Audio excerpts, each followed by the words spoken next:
Okay. Hi, guys. This says the video is rolling. Oh, I got dogs invading as that's going on. Hi. Do you want to say hello to the camera? That's Cleo and Coco.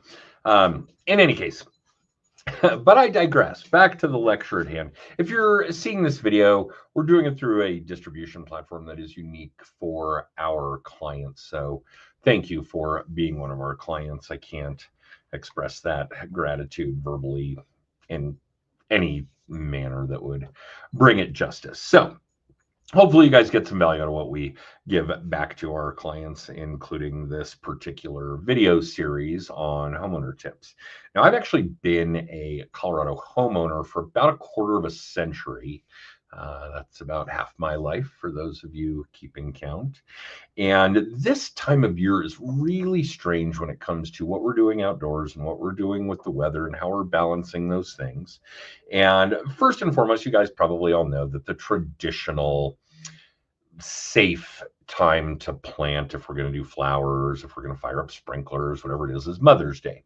Now, of course, we've probably gotten past, not completely, it's not a for sure thing, but we've probably gotten past snowstorms, deep freezes, frosts, those kinds of things. March and April being the snowiest months in Colorado and the Denver metro area. However, well, I don't necessarily have a problem firing up the sprinklers in May at Mother's Day.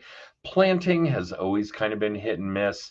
There have been years where subsequent hailstorms have come through and destroyed hundreds of dollars worth of plants and flowers with what seemed mere minutes that they were actually planted before getting destroyed.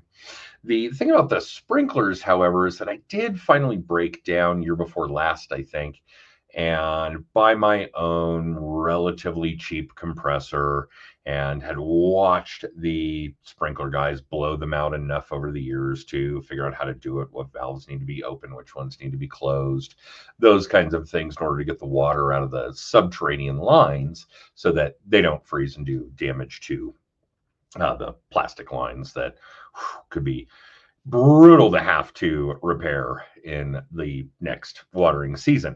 I will probably do that. I'll probably fire up the sprinklers either this weekend or Mother's Day weekend and hope that everything runs appropriately. I already know there's some work to do to some of it, and God, I hate the sprinklers.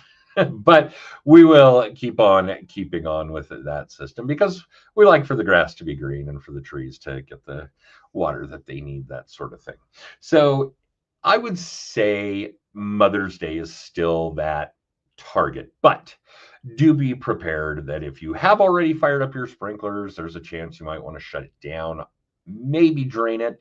I don't think blowing it out again would be necessary, although I will tell you if you do want to fire them up earlier in the year to get that watering done, having your own compressor and the necessary hardware to do that is a lifesaver, no question.